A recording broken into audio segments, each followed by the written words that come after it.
Hi friends, welcome to Hyderabadi friends. ఇవాళ నేను అప్పడాలు వడియాలు చూపిస్తున్నాను. దానికోసం ఒక గ్లాస్ రైస్ని ముందు రోజు నైట్ నానబెట్టుకోవాలి. నెక్స్ట్ డే మార్నింగ్ ఈ వాటర్ని తీసేసి ఓన్లీ రైస్ని మిక్సీ జార్లో తీసుకోవాలి.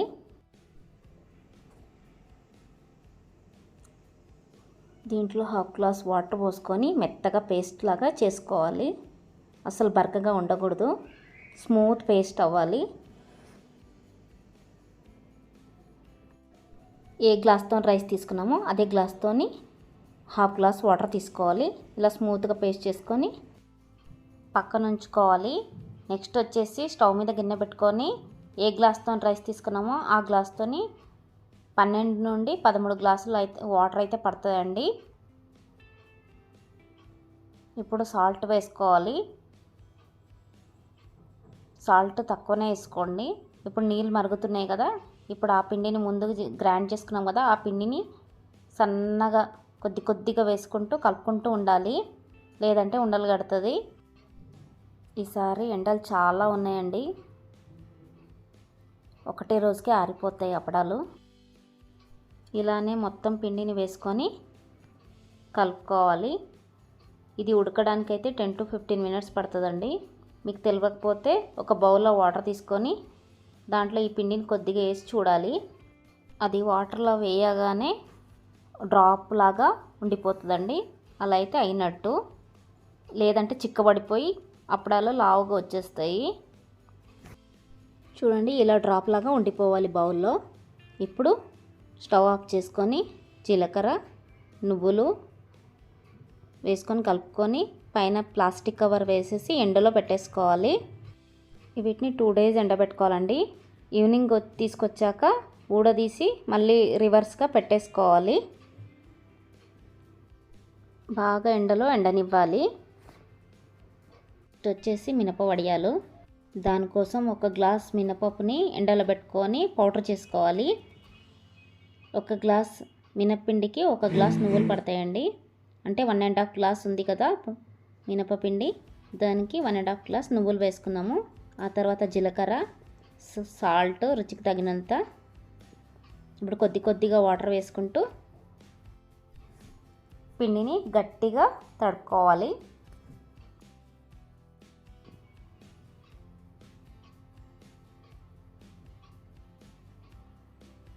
ఇప్పుడు వడియాలు పెట్టుకోవాలి చిన్న చిన్నగా. ఇవి పెట్టుకొని ఎండలో పెట్టుకోవాలి. 2-3 days పడుతుందండి ఇది ఎండడానికి. బాగా ఎండితేనే కరకరలాడుతూ వస్తాయి.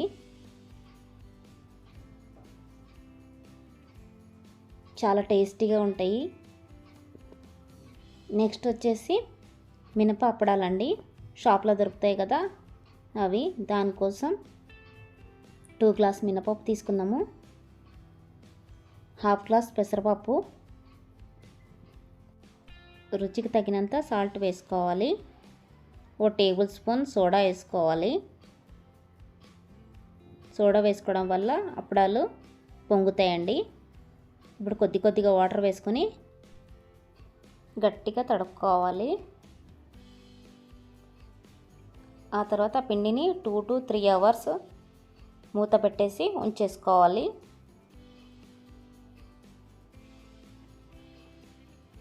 ఇప్పుడు కొద్దిగా ఆయిల్ వేసేసి మూత పెట్టేసి ఉంచేసేయాలి. ఆ తర్వాత 3 hours తర్వాత తీసి ఒక రాయి కానీ చపాతీ కర్ర కానీ తీసుకొని బాగా దాన్ని కొట్టాలండి. దంచితే అది మెత్తగా అవుతుంది పిండి అనేది.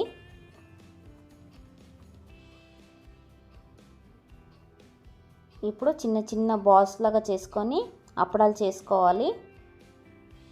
అప్పడాలు రౌండ్ షేప్గా రానికి ఒక స్టీల్ బాక్స్ది మూత కానీ స్టీల్ బాక్స్ కానీ తీసుకొని దాని మీద పెట్టేసి ప్రెస్ చేయాలి. అప్పుడు దాన్ని రౌండ్గా సర్కిల్ లాగా వచ్చేస్తుందండి. ఇలానే అన్నీ చేసుకోవాలి.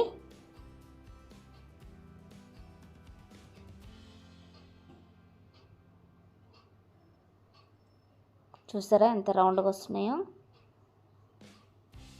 ఈ అప్పడాలను ఇంట్లోనే ఆరబెట్టుకోవచ్చండి ఫ్యాన్ గాలికి. 1 అవర్ ఎండకు పెడితే చాలు. ఫస్ట్ డీప్ ఫ్రై చేస్తున్నా కదా, ఇవి బియ్యం పిండి అప్పడాలండి. ఫస్ట్ వేసాను కదా అవి. చూసారా ఎంత వైట్గా వచ్చాయో, నోట్లో పెడితే కరుగుతాయండి. నేను చెప్పినట్లు చేస్తే మాత్రం చాలా బాగా వస్తాయి. చూడండి ఎలా పొంగుతున్నాయో. ఇప్పుడు మినపప్పడం డీప్ ఫ్రై చేస్తున్నా. చూడండి ఎలా పెద్దగా వచ్చింది. సోడా వేస్తే ఇలా పొంగుతాయండి.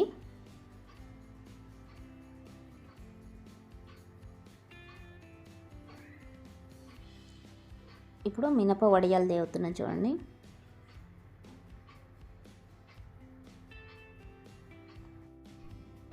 పప్పుచారు, పప్పు అంచుకు కానీ చాలా బాగుంటాయండి. రిచ్ కాల్షియం ఉంటుంది, ఎందుకంటే నువ్వులు ఎక్కువ వాడుతున్నాం కదా. నువ్వులు కానీ మినపప్పు కానీ చాలా హెల్దీ కదండి. అందుకోసమే ఒకసారి ట్రై చేసి చూడండి.